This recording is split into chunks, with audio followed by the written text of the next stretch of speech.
Hello everybody, कैसे हो सभी। एक बार फिर से बहुत बहुत स्वागत है हमारे इस यूट्यूब चैनल पे। मेरा नाम है समर्थ और आज की इस वीडियो में अपनी कोड शेफ की सीरीज़ को आगे कंटिन्यू करने जा रहे हैं।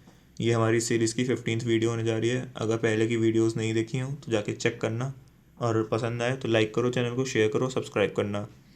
तो आज की इस वीडियो में हम जो है फ्लो 017 वो 018 को देखेंगे, कोड को, जिसका नाम है स्मॉल फैक्टोरियल।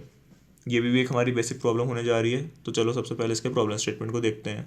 तो हमें प्रॉब्लम स्टेटमेंट क्या कहता है, write a program to find the factorial value of any number entered by the user.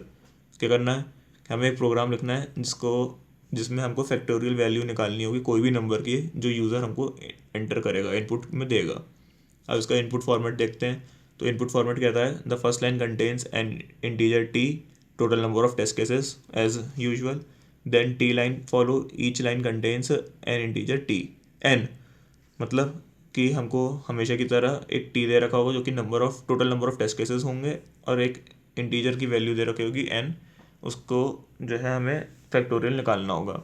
अब इसका आउटपुट फॉर्मेट देखते हैं। For each test case display the factorial of the given number N in a new line. हमें क्या करना है, हर test case के लिए एक एन का जो फैक्टोरियल होगा उसको नई लाइन में प्रिंट करना है। तो देखो अब इसका एग्जांपल देखते हैं।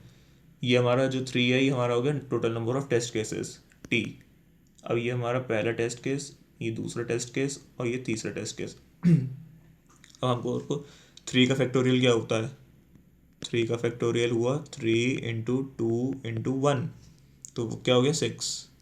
उसी तरह 4 का फैक्टोरियल निकाला तो क्या होता है 4 × 3 × 2 × 1, ये क्या हो गया हमारा 24।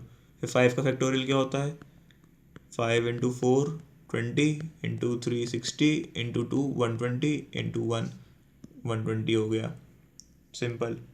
और उसका हमने ट्राई रन करके देख लिया कि 0 का फैक्टोरियल 1 होता है। ये एक अनसेट रूल होता है जो कि 9th-10th में भी पढ़ा होगा, 11th-12th में भी। यहाँ पे भी फैक्टोरियल आते हैं, शायद 9th में आते हैं। ठीक है, फिर n अगर हमारा 1 है तो भी हमारा फैक्टोरियल वैल्यू क्या हो जाएगी 1। अब अगर हमारा n 5 है तो मैंने कैलकुलेट करके पिछली बार दिखाया है कि देखो आउटपुट क्या होगा 120। अब अगर हमारा n 10 हो गया तो ऐसे सॉल्व करेंगे तो हमारा आंसर क्या, आउटपुट क्या आ जाएगा 36,28,800। ठीक है, तो अब उसकी ब्रूट फोर्स अप्रोच देखते हैं। सबसे पहले हमने क्या किया कि एक फंक्शन क्रिएट करा फैक्टोरियल नाम से, जिसमें हमने n को इनिशियलाइज़ कराया और एक वेरिएबल क्रिएट करा इंटीजर की फॉर्म में रिजल्ट, जिसकी हमने वैल्यू रख दी 1। क्यों? क्योंकि अगर हमारा 0 फैक्टोरियल होता है तो भी 1 होता है और 1 का फैक्टोरियल भी 1 होता है। अगर हमको ये टेस्ट केस दिया होगा, यूज़र 0 या 1 एंटर करेगा तो हमको सीधे ही रिटर्न 1 हो जाएगा। अब हमने चेक किया कि इफ़ n == 0 और n == 1, देखो जैसे मैंने बताया, तो हमको रिटर्न क्या कर देगा 1 ही कर देगा। फॉर, अब फिर हमने एक लूप लगाया कि फॉर एन i = 2, कि अब 2 से हमारा फैक्टोरियल स्टार्ट होगा रियली, जो हम उसका फंक्शन क्रिएट करेंगे।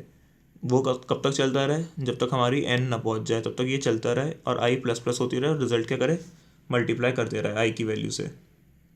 तो बस उस सिंपली सॉल्व करेंगे और रिटर्न करके दे देगा रिजल्ट को आउटपुट में फॉर्म में। अब इसका कोड देखते हैं, सिंपल है। ये हमने हेडर्स गिवन होते हैं प्री डिफाइंड, फिर हमने लॉन्ग लिया ताकि टाइम कॉम्प्लेक्सिटी एरर ना आए।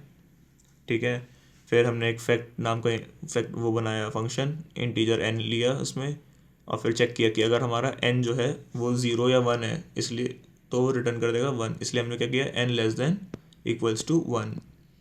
फिर रिटर्न कर दो n इंटू फैक्ट n-1 अगर हमारा ये वाली कंडीशन लाई नहीं करती है। मेन फंक्शन में आए, मेन फंक्शन में हमने t को इनिशियलाइज़ कराया, t को रीड करा टेस्ट केसेस को। फिर जब तक हमारा t 0 नहीं जाएगा तब तक लूप चलता रहे, n को इनिशियलाइज़ कराया, n को रीड करता रहेगा, उसका फैक्टोरियल निकालेगा और प्रिंट करके हमको दे देगा। सिंपल सा क्वेश्चन है। ठीक है, अब इसकी भी हमारी जो टाइम कॉम्प्लेक्सिटी और स्पेस कॉम्प्लेक्सिटी होगी वो हमारी हो जाएगी बिग O ऑफ